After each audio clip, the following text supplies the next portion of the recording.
Welcome to the Heal Your Heartbreak podcast with your host, Breakup Bestie, aka me, Kendra. Breakups are hard, but you don't have to do it alone.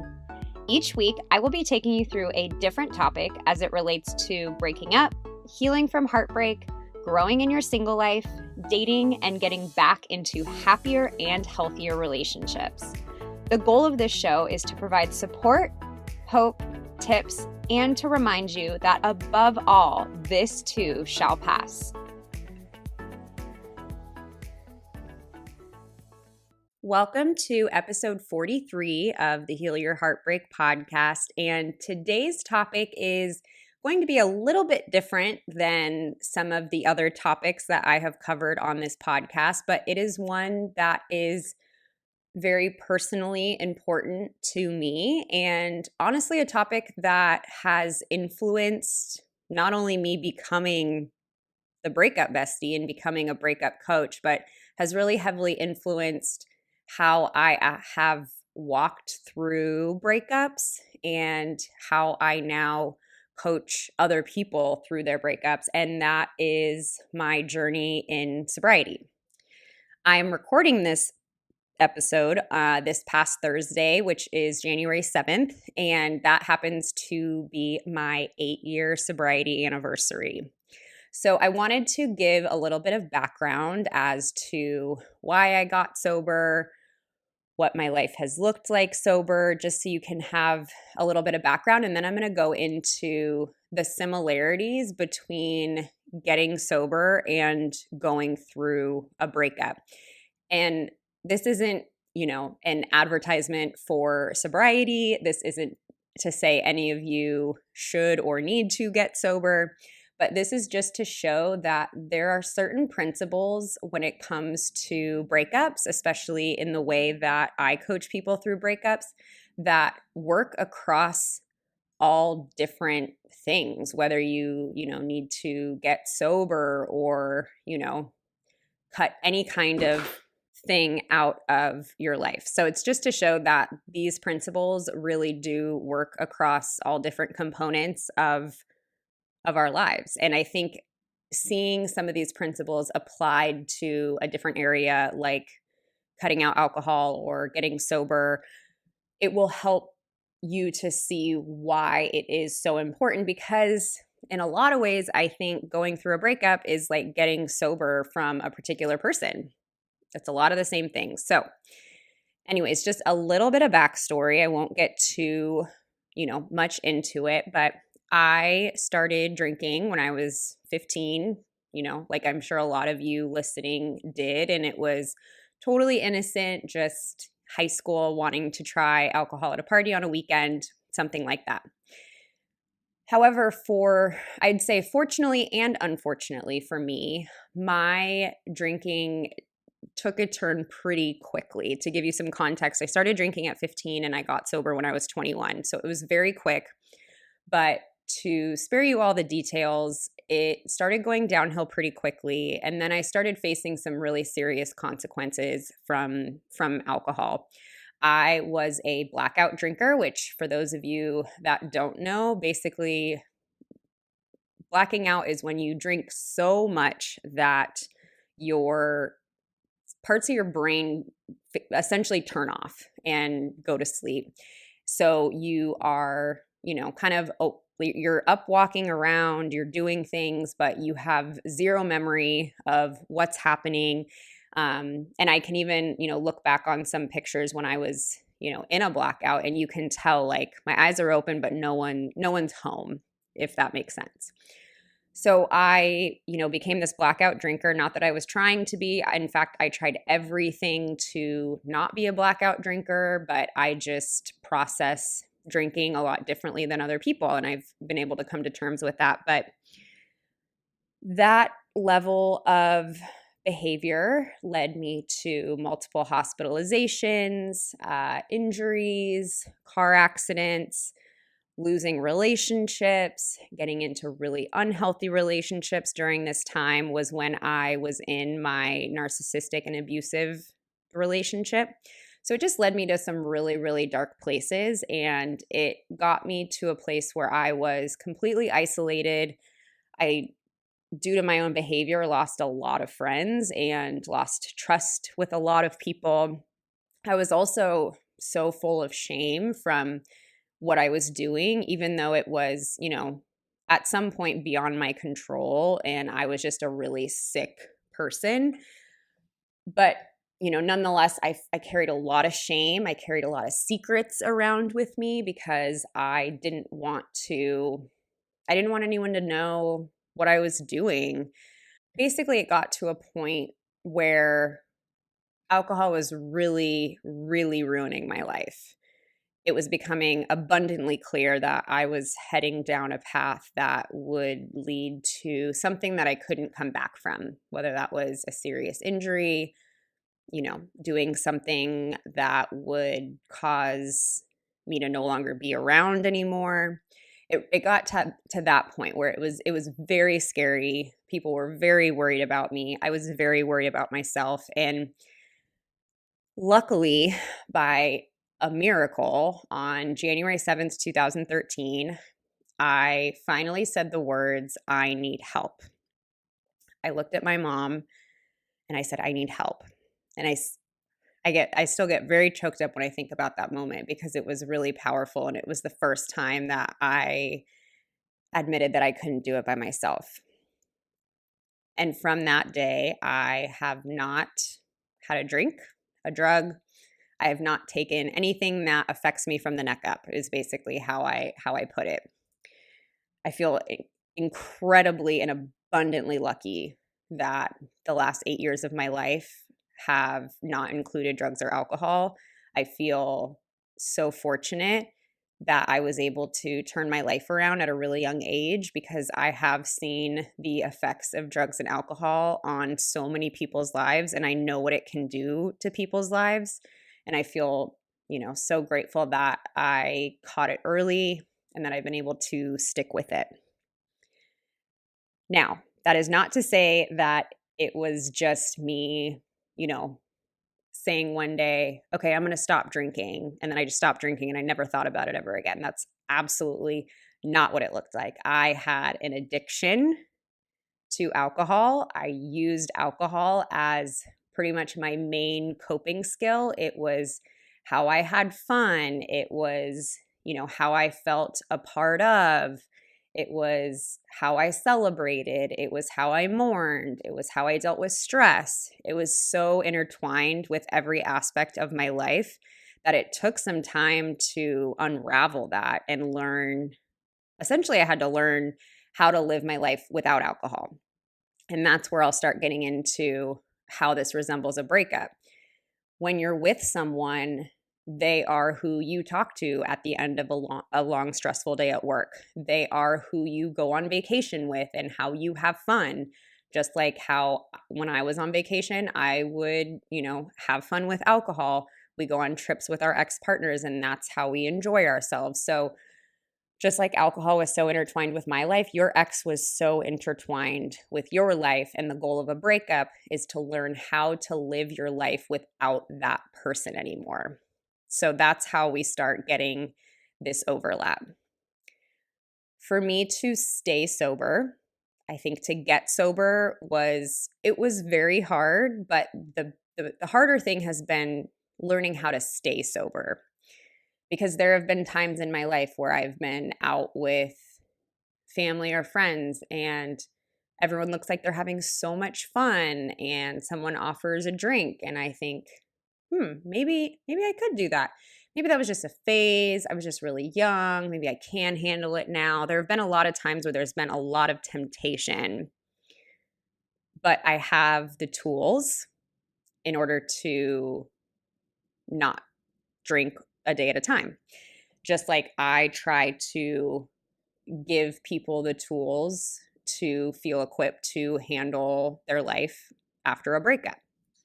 So I'm going to share 7 similarities between how I was able to get sober and how I was first able to get through breakups, and then how I coach other people through their breakups. So the first thing is having hope and remembering that the pain is going to pass. my two favorite sayings that I've learned since I got sober is this too shall pass and one day at a time. Getting sober at 21, as you can imagine, did not seem like a very fun option. This was the time when I was just supposed to be starting able to drink legally. This was going to be the time where I was really coming into my own and going to college and going to parties and going to bars and clubs and music festivals and all of those things. And I had this moment where I realized I'm not going to be able to live my life like that. However, if right when I got sober, if all I thought about was how I was going to struggle with this for the rest of my life and how I was going to have to never, ever, ever drink, it would have been so paralyzing that I don't know if I would be able to go through with it. But if I looked at it in a way of like, okay, this initial discomfort is going to pass. I'm not going to feel like this forever. It's not going to be like I have to sit on my hands for the rest of my life when there's alcohol around so I don't pick it up. If I thought about it as this is going to pass, and if I thought about it as like, okay, I'm just not going to drink today and then we'll worry about tomorrow. But, in the beginning, I have shared this on other podcasts, but I thought like, how am I not going to drink on my wedding day? How am I not going to drink on my bachelorette party? And I was completely undateable when I got sober. I was not dating anybody. So for me to be worrying that much about how it's going to look in the future, was not productive. It's normal, but it's not productive. And the same thing goes for breakups. Like I will be coaching someone in August and they'll say, how the heck am I going to get through New Year's Eve without having my partner? And I think, okay, I totally understand that fear. It's August. Let's worry about August things. Let's get through the next week. And when December comes, when the end of December comes, then we'll start talking about New Year's Eve. But just remembering that, like, you don't have to go through the entire breakup in one day. You don't have to feel all of the pain at one moment.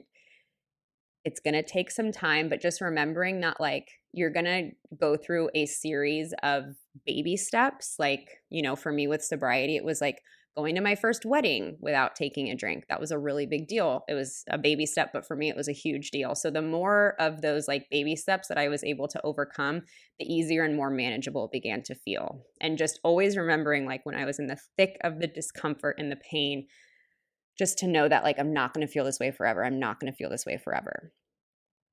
So the second similarity that I see is the importance of having a support system. I now have learned through getting sober that I'm not going to say it's impossible. It's really hard to go through anything really tough by yourself. And I'm someone that used to try to tackle everything by myself and not ask for that help. Like when I asked my mom for help that day when I wanted to get sober, that was like one of the very few times I had really reached out and gotten vulnerable and asked for help. But what I learned is there are certain things in life that are just too heavy to carry by yourself. And sure, maybe you could carry it by yourself, but you don't have to. You don't need to. There are people, whether you have them in your life now or you can foster them in your life, but there are going to be people that want to help you, that want to hold you up, and it's so important that you let them in. So when it comes to, going through a breakup, that's why, in my course, like the number one lesson in my course is building your support system, assembling your support system, because you want to have people not only that you can talk your feelings out with. Like, I can't tell you how important it was for me when I got sober to have other people that could say like, oh yeah, like I remember going through that. I've felt that way too. Same with breakups, when you're so worried about, I want to reach out to them so much, but I know I shouldn't. And they'll say, yeah, I know, I totally went through that too, but I was able to do it and I just did X, Y, or Z. So not only are they going to make you feel less alone, You're going to feel more normalized. You're not going to feel like you're the only person in the world that's ever felt this way. And then you're also going to open yourself up for some different perspectives on how to get through things. Like, obviously your healing path should be your own, but there's no reason that you can't seek out help and seek out advice from other people that have been through similar situations. So I really can't stress the importance enough of having a really solid support system to walk through, I think, anything big in life with. I also think anything small in life, support systems are so vital in my life, and I've been able to learn that through the really tough stuff. So that's number 2. The third one, and this is probably the topic that I've related the most to when I'm doing coaching, and that is like the detox process and the topic of no contact. So traditionally, say someone is trying to get sober from alcohol, there is like this detox process where your body is like physically detoxing stuff out of your system. It's the same thing. You've heard me say this. It's the same thing with, hearing from an ex or talking to an ex. When you're in a relationship with someone, you have all of these chemicals that are pumping into your body, these feel-good chemicals. And then when your ex leaves, your body kind of goes into this shock of like, where is that person? Where is that source of chemicals? And so it also has to go through a detox process. But for me, like, there's no way that I could have gotten sober if I told myself, I'm just going to have like one glass of wine at night. Just for me, and I can, speak for friends that are also in recovery, like that just doesn't work for us. And I think it's the same thing when you're really trying to let go of an ex. Like if you say, okay, I'm only going to text them on weekends to see how they're doing, you're really hurting the whole process of letting go. Because, if I were to have a glass of wine at night, I would get a rush of all these feel-good chemicals, and I would be reminded as to why I loved drinking so much at one point, and it would be really hard for me to get back to that place of like, oh yeah, I'm trying to stay sober here. Same thing as when you hear from your ex, you're going to get that rush of feelings. You're going to be reminded why you loved them, why this breakup's so hard, and it's just going to, honestly, like, it's going to be a bit of a setback. So it is so important to, if you have the opportunity to, and I'm only speaking to people that either have to work with an ex or have kids with their ex. But other than that, like, there should be no reason why you wouldn't go cold turkey contacting your ex. Yes, it's hard in the beginning. Like the initial shock of, letting go of anything like that is going to be hard, but it's going to be the best thing long term. The fourth thing is all about changing environments. So when I first got sober, I had to change some things. Obviously, I didn't want alcohol in my house because it would make it really hard. I didn't want to hang out at bars anymore, at least in the beginning, because the temptation was far too great. And there were just certain things that I had to cut out of my life. I had to take breaks from certain friends because they were mainly like drinking friends, and our friendship just wasn't working during that time in that capacity. So I had to change my friends. And all of that stuff, there was already enough temptation in the world to drink, whether I went to the grocery store, I watched any movie or any TV show, on social media. There was already so much temptation out there in the world that it was really important that I could control what I could control. And how that relates to breakups is, I have a whole Detox Your Ex checklist in the Detox Your Ex course where, I tell you, take down the photos of you and your ex around your house. Delete their text thread conversation from your phone so it's not all up in your face. Don't listen to the songs that you guys used to listen to. Take a break from your TV show. Again, when you're going through a breakup, there are going to be so many things that remind you of your ex just living day to day that it's important to control what you can control. And in the first aid kit course, I take you through like, let's figure out some different music that you can listen to. Let's figure out some different TV shows that you can watch, just so it's not so in your face. And I cover this in the when you have mutual friends with your ex, it's okay to take breaks from certain people. Like, you don't have to hang out with, your friend that's really close with your ex. You don't have to hang out with them right away. You can take these breaks, and it's okay to change up your environment so you're not tempted to reach out to your ex. So they both take some work in like kind of arranging your life to be a safe place for a little while you're a little extra fragile, because we're sensitive, we are fragile after breakups. There's nothing wrong with saying that, is the truth. And so the more that you can protect yourself during that time, the better it's going to be. We are officially in a new year, and I know how frustrating it can be to go into a new year still not feeling over your ex or still feeling in so much pain after your breakup. So, if you are looking for even more help and guidance, and trust me, it's okay to not be able to go at this alone, you can get my step-by-step healing process using one of my courses. So, no matter where you might feel stuck in your breakup, I guarantee there's going to be a course for you. If your breakup just happened and you're feeling completely overwhelmed by the intense feelings and you don't even know how you're going to muster up the ability to go to work, I have my breakup emergency first aid kit. If you feel like you can't stop texting your ex, looking at their social media, or just obsessing about wanting to talk to them, you can get all the tools and accountability you need from my Detox Your Ex course. If some time has passed after your breakup, but you still feel like you can't quite let go, I can help you let go using my Breakthrough Your Breakup course.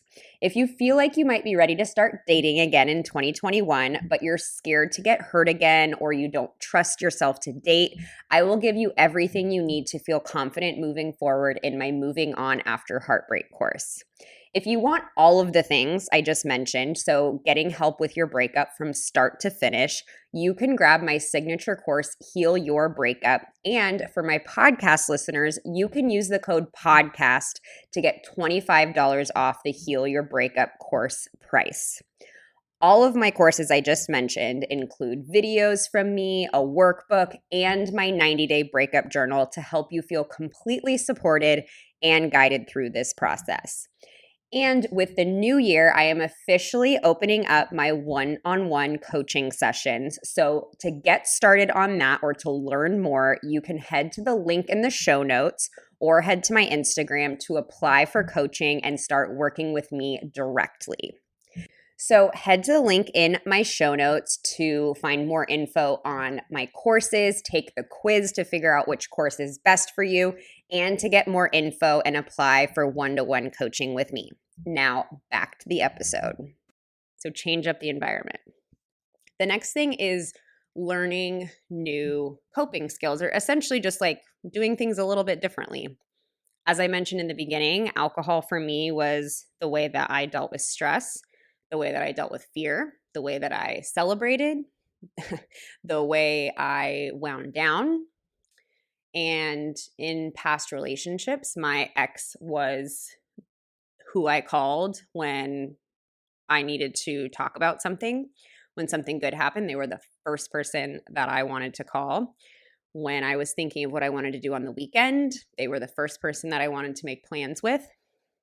So after the breakup, like, you're still going to get stressed. You're still going to have weekends. You're still going to have good things happen to you. So what are you replacing that with?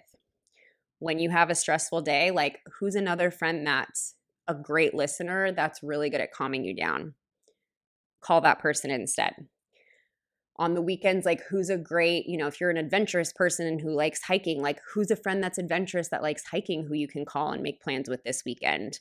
When something good happens, like, do you have a group text with friends that you can put the good thing that happened in there and have them all celebrate with you? Because I had to do that a ton when I got sober. Okay, I'm stressed. Instead of going to drink, I'm going to I'm going to exercise. I'm going to journal. I'm going to talk to a friend to celebrate. I remember when I finished my last semester at college and I thought, oh my gosh, I felt like I didn't have any way to celebrate, but I went to dinner with some friends. We, went out dancing and sober.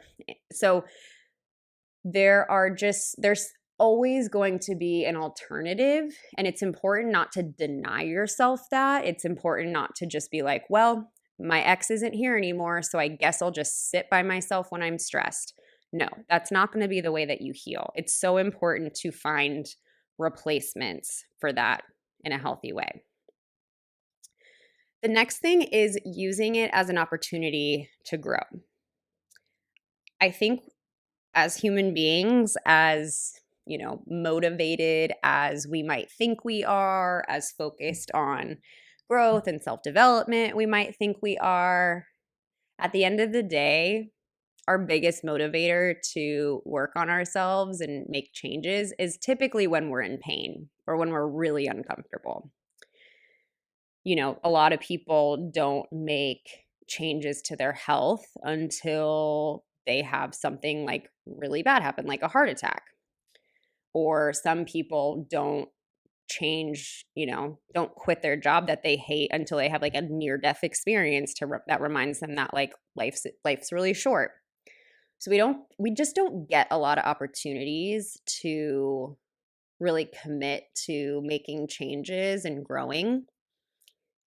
Me getting sober and going through that was the single hardest thing I have ever done, and I have never grown more. I've never grown more because for, a good amount of the first 6 months that I got sober, I was really uncomfortable, really uncomfortable. I felt like I was crawling out of my skin. So I had to do a lot of things differently. I had to take advice from a lot of different people, and I had to change a lot of my actions. So I grew more in the first year sober than I did the first 20 years of my life. And it's the same thing with a breakup. I think breakups are one of the toughest things we ever go through. So it is this tremendous opportunity where you're so uncomfortable that you're willing to do things differently. You're willing to dig a little bit deeper within yourself. You're willing to pick up a journaling habit or try meditating or start exercising or reach out to new friends and things like that. So I'm not trying to take away from the fact that breakups are really painful, but I do really believe that we can believe they're painful, and we can also have the perspective that it's a really big opportunity to grow. And this is not to say that like when you're in pain, you should say like, oh, I'm in pain, but I should be so grateful because this is an opportunity to grow. No, not at all. It's more that just knowing deep down that all the work that you're doing to feel better after the breakup is really going to pay off at some point. And just know that like you're not just doing all this for your ex, you're doing it for the long-term health of you. I have made some of the most amazing friends after breakups. I have had the most amazing insights about myself after breakups. And it's all because I was in pain and I made this choice that I was going to go through the breakup. Not like around, under, jumping into a new relationship, completely distracting myself from all of my feelings. Like, no, I was going to try to navigate this the healthiest way that I could. So just having that willingness to grow and to try new things and listen to a podcast all about breakups. I love, one of my coaching clients is like, I never ever thought that I would hire a breakup coach. And I'm like, I honestly never really thought that I'd be a breakup coach. And here we are. So just the fact that you're listening to a podcast like this shows that you have willingness to do things differently. So just remember, breakups are a huge opportunity to grow, just like anything tough in life. And then the last thing is remembering that it's a blessing in disguise. So my absolute worst experience drinking, was when I was 17. Totally, I know this was a horrible decision, but I was driving drunk and I crashed my car and I almost did not make it. I woke up in the ICU of the hospital. And once I realized where I was and what happened, I'm so lucky that I didn't hurt anyone in the process. I'm so, so lucky. But once I woke up and realized what I had done and where I was, I broke out into like a full panic attack. And I remember my mom walking in and seeing the look on her face. And I just was so full of guilt and shame. And she looked at me and she said, I love you. And she said, someday this is going to be a blessing in disguise. I get choked up thinking about that too. But she said, someday this is going to be a blessing in disguise. And she was right. I definitely didn't see it that day. I did not see it the next day. I didn't see it for years to come. But I have been able, not only has my sobriety been a blessing in disguise to me, like all the pain that I went through has helped shape me into the person that I am today. But I've also been able to use my hard experiences, like my most painful times, to help other people or to, make an attempt to help other people. A lot of my drinking took place in high school. And for the first 4 years of my sobriety, I once a month would speak at high schools about the effects of problematic drinking. The narcissistic and toxic relationship that I went through, I could not even imagine what I'm able to do now, where I'm able to share about that experience on a podcast and that I'm able to help normalize it for other women and remind them that they're not alone. That makes me so emotional to think about. But that's all a gift of what I went through. What I went through, I can see it now as a gift. Same thing with the breakups. Like, not only because I'm married now, like, if I'm looking at the fact that I'm married now, like, yeah, all the breakups that I went through were obviously well worth it, that I have this amazing partner. But to me, it's not even about that. Every breakup that I went through brought me closer to myself. Every breakup that I went through taught me my worth, what I deserve. It taught me how I should be treated, not only how others should treat me, but how I should treat myself. Every breakup that I went through got me friends that I'm closer and closer with. Honestly, like my sobriety and my breakups, aka like the two hardest things I've been through, those have brought the biggest gifts to me. And so I always want people to remember that, even if you are in your absolute darkest time, like I was, there's going to be a gift somewhere in there. And again, you probably won't see it today, tomorrow, the next day, or the next. But I can promise you that at some point down the road, you're going to think to yourself, man, Kendra was right. Just like I said to myself, like, man, my mom was actually right. So that is my story. I feel really lucky that I have that you guys, you listeners, my community allows me to have a platform where I can not only guide you through breakups, but that I can also share my story, because every time I share my story, I heal. And it's also important for me to end this by saying that there's unfortunately still a pretty big stigma when it comes to alcoholism and addiction and sobriety. And it's always been a goal of mine to be able to raise awareness and let you know that a 21-year-old girl who came from a great family that went to my dream college and was getting almost all A's in school was still almost dying inside from an addiction. Alcoholism and addiction has, like, everyone has their own picture of what it looks like, but it's important to remember that there is no one look to it. And it's so important to remember that a lot of people don't make it through addictions. And I have unfortunately had to see a lot of people that I know not make it.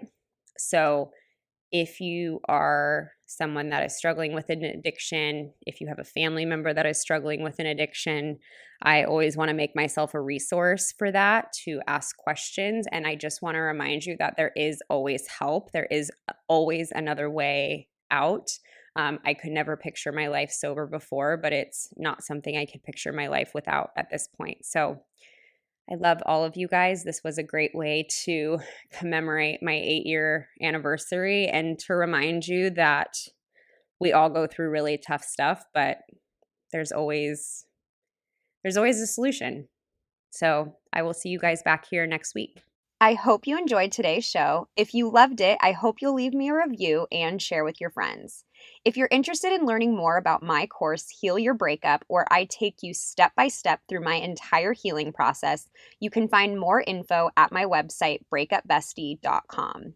And if you're new, don't forget to join our private Facebook group so you can connect with other women going through the same thing and seek support. You can search Breakup Bestie Support Group on Facebook to join. Lastly, if you're not already following me on Instagram, I share new tips and support every single day. You can find me at Your Breakup Bestie. Most importantly, hang in there, stay connected with loved ones, be nice to yourself, and remember, it's all going to be okay. I promise.